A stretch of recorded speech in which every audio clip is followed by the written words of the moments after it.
அடி, நீ இப்படி உட்காந்துக்கிறது பார்க்குறப்ப கேவலமா இருக்கு.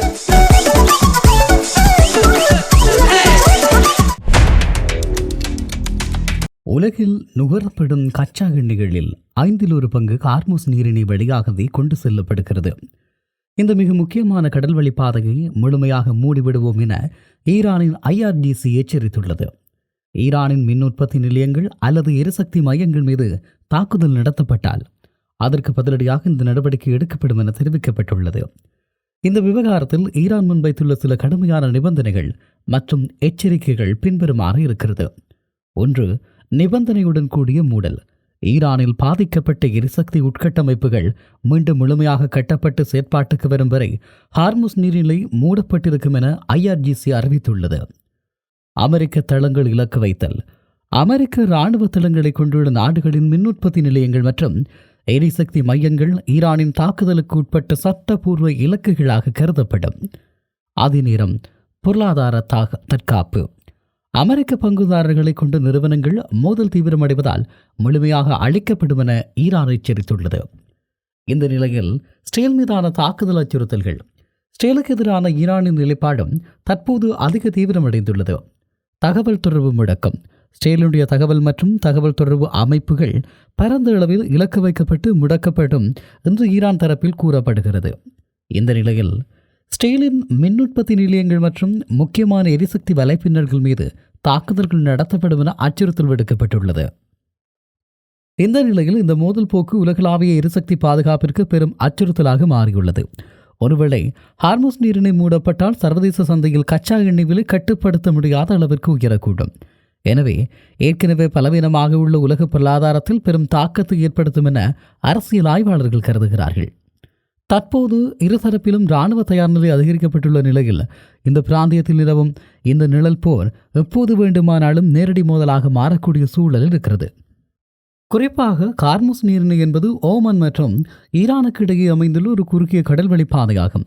இது பாரசீக வளைகுடாவை ஓமான் வளைகுடா மற்றும் அரபிக்கடலுடன் இணைக்கிறது.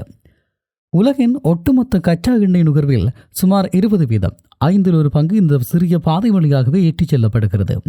இந்த நீரிணை மூடப்பட்டால் சவுதி அரேபியா, ஐக்கிய அரபு அமீரகம், குவைத் மற்றும் ஈராக் போன்ற நாடுகளின் எண்ணெய் ஏற்றுமதி கடுமையாக பாதிக்கப்படும். இது உலக சந்தையில் எண்ணெய் விலையை முன்னெப்போதும் இல்லாத அளவிற்கு உயர்த்தக்கூடும். இந்த நிலையில் ஈரானின் நிபந்தனை மற்றும் கட்டுமான அச்சுறுத்தல். ஈரான் வெறும் மூடல் அச்சுறுத்தலை மட்டும் விடுக்காமல் ஒரு புதிய நிபந்தனையை முன்வைத்துள்ளது. அதாவது மறுசீரமைப்பு வரை மூடல். ஈரானின் மின் உற்பத்தி நிலையங்கள் அல்லது எரிசக்தி கட்டமைப்புகள் தாக்கப்பட்டால் அந்த சேதங்கள் அனைத்தும் மீண்டும் சீரமைக்கப்பட்டு செயற்பாட்டுக்கு வரும் வரை ஹார்முஸ் நீரிணை திறக்கப்படாது என IRGC எச்சரித்துள்ளது. ஒரு மின் உற்பத்தி நிலையத்தை மீண்டும் கட்டியெழுப்புவதற்கு பல மாதங்கள் அல்லது வருடக்கணக்கில் ஆகலாம். இது உலகளாவிய எரிசக்தி விநியோகத்தை நீண்ட காலத்திற்கு முடக்கும் ஒரு திட்டமாக பார்க்கப்படுகிறது. இந்த நிலையில் அமெரிக்கா மற்றும் ஸ்டேலினுடைய இலக்குகள் மீதான விரிவாக்கம். இந்த எச்சரிக்கை நேரடியாக மோதலில் ஈடுபடும் நாடுகளை தாண்டி அமெரிக்காவுக்கு ஆதரவளிக்கும் நாடுகளையும் உள்ளடக்கியதாகும். குறிப்பாக அமெரிக்க இராணுவ தளங்கள் தங்கள் மண்ணில் அனுமதித்துள்ள நாடுகள் ஈரானின் தாக்குதல் பட்டியலில் சட்டப்பூர்வமான இலக்குகளாக சேர்க்கப்படும் என்று அறிவித்திருக்கிறது.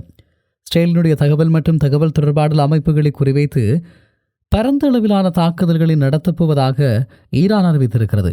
இது ஒரு நவீன கால மின்னணு போருக்கான அறிகுறி என்று சொல்லுகிறார்கள். உண்மையில் பொருளாதார ரீதியாகவும் ஈரான் கடும் அழுத்தத்தை பிரயோகிக்கிறது. அமெரிக்க பங்குதாரர்களை கொண்ட நிறுவனங்கள் முழுமையாக அழிக்கப்படும் என்று விடுக்கப்பட்டுள்ள எச்சரிக்கை சர்வதேச முதலீட்டாளர்கள் இந்த பிராந்தியத்தில் இருந்து வெளியேற தூண்டும் ஒரு உத்தியாகவே பார்க்கப்படுகிறது. இந்த சூழல் மத்திய கிழக்கில் ஒரு நிழல் போரில் இருந்து நேரடி மற்றும் முழு அளவிலான இராணுவ முதலாக மாறும் அபாயத்தை கொண்டிருக்கிறது. குறிப்பாக எரிசக்தி மற்றும் பொருளாதார நெருக்கடி உலகளாவிய ரீதியில் மிகப்பெரிய மாற்றங்களை ஏற்படுத்தப் போகிறது. மார்ச் மாதம் 4ஆம் தேதி ஹார்முஸ் நீரிணை மூடப்பட்டதை தொடர்ந்து உலக பொருளாதாரம் 1970களுக்கு பிந்தைய மிக மோசமான எரிசக்தி அதிர்ச்சியை சந்தித்து வருகிறது. பிரெண்ட் கச்சா எண்ணெய் விலை ஒரு பேரல் $120 தாண்டியுள்ளது. இது போக்குவரத்து மற்றும் அத்தியாவசிய பொருட்களின் விலையை உலகளவில் உயர்த்தியுள்ளது. குறிப்பாக பொருளாதார மந்த நிலை ஏற்பட்டிருக்கிறது. ஐரோப்பிய நாடுகள், குறிப்பாக ஜெர்மனி மற்றும் இத்தாலி கடுமையான எரிசக்தி தட்டுப்பாட்டினால் தொழில்நுட்ப ரீதியான பொருளாதார வீழ்ச்சியை நோக்கி சென்று கொண்டிருக்கிறது. வளைகுடா நாடுகள் தங்கள் உணவு தேவையில் 80% மேல் இந்த நீரிணை வழியாக இறக்குமதி செய்வதால் அங்கு உணவுப் பொருட்களுக்கு பெரும் தட்டுப்பாடு நிலவுகிறது. இந்த நிலையில் புவிசார் அரசியல் மாற்றம். உலக அதிகாரம் என்பது இனியொரு நாட்டை சார்ந்தது மட்டுமல்ல. இந்த நிலை 2026 மாறியிருக்கிறது. ஆசியாவின் எழுச்சி. 2026 இந்தியாவின் பொருளாதாரம் பல ஐரோப்பிய நாடுகளை விட பெரியதாக வளர்ந்துள்ளது. சீனா மற்றும் அமெரிக்காவுக்கு இடையிலான போட்டி தீவிரமடைந்துள்ள நிலையில் இந்தியா ஒரு முக்கிய முடிவெடுக்கும் சக்தியாக உருவெடுத்துள்ளது. இந்த நிலையில் புதிய கூட்டணிகள், ஷாங்காய் ஒத்துழைப்பு அமைப்பு போன்ற அமைப்புகள் பலவீனமடைந்து வருகிறது. இது மேற்கத்திய நாடுகளின் G7 அமைப்பிற்கு ஒரு சவாலாக பார்க்கப்படுகிறது. அதே நேரம் தொழில்நுட்பத்தின் ஆதிக்கம். பொருளாதார நெருக்கடிகளுக்கு மத்தியில் 2026 செயற்கை நுண்ணறிவு ஒரு பெரிய நம்பிக்கையாக உள்ளது. தொழிலாளர் பற்றாக்குறை மற்றும் பொருளாதார சரிவை ஈடுகட்ட நிறுவனங்கள் AI மற்றும் ரோபோட்டிக் தொழில்நுட்பத்தை அதிக முதலீடு செய்கிறது. நாடுகள் தங்களின் தரவுகள் மற்றும் இணைய பாதுகாப்பை உறுதிப்படுத்த தனித்தனி சட்டங்களையும் தொழில்நுட்ப கட்டமைப்புகளையும் உருவாக்கி வருகிறது. இந்த நிலையில் இந்த நாடுகள் இப்போது காலநிலை பாதுகாப்போம் என்பதை விட மின்சாரம் தடையின்றி கிடைப்பதை உறுதி செய்வோம் என்பதில் அதிக கவனம் செலுத்துகிறது. போர்க்கால சூழலால் ஹைட்ரஜன் ஆற்றல் மற்றும் அணுசக்தி மீதான ஆர்வம் அதிகரித்துள்ளது. பெட்ரோலிய பொருட்களை சார்ந்து இருப்பதை தவிர்க்க நாடுகள் புதுப்பிக்கத்தக்க எரிசக்திக்கு விரைவாக மாற முயன்று வருகிறார்கள். சுருக்கமாக சொன்னால் 2026 உலகம் ஒரு போட்டி மற்றும் நிச்சயமற்ற காலத்தில் உள்ளது. பழைய உலக ஒழுங்கு மறைந்து புதிய அதிகார மையங்கள் உருவாகி வருகிறது.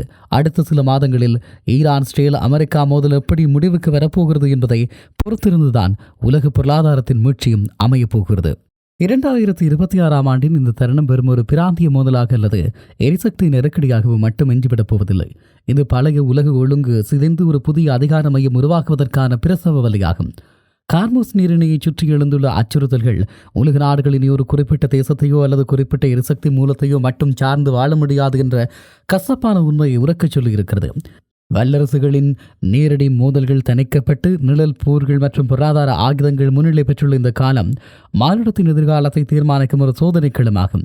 இறுதியில் இந்த அதிகார போட்டியில் சிக்குவது என்னவோ சாமானிய மனிதர்களின் வாழ்வாதாரமும் உலக அமைதியும் தான்.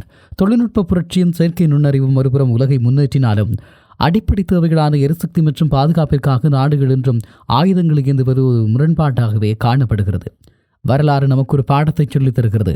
அது ஒன்றுதான், அதிகாரங்கள் மாறலாம், நிலப்பரப்புகள் பிரியலாம், ஆனால் ஒரு நாட்டின் பிடிவாதம் உலகத்தின் அடுப்பங்கரையை அணைக்கும் என்றால் அங்கே அமைதிக்கான தேவை முன்னப்போதையும் விடுகின்ற அதிகமானது என்றும் சொல்லலாம். இப்படியான நிலைமையில் மத்திய கிழக்கினுடைய நிலைமை என்பது மிக மோசமாக இருக்கிறது.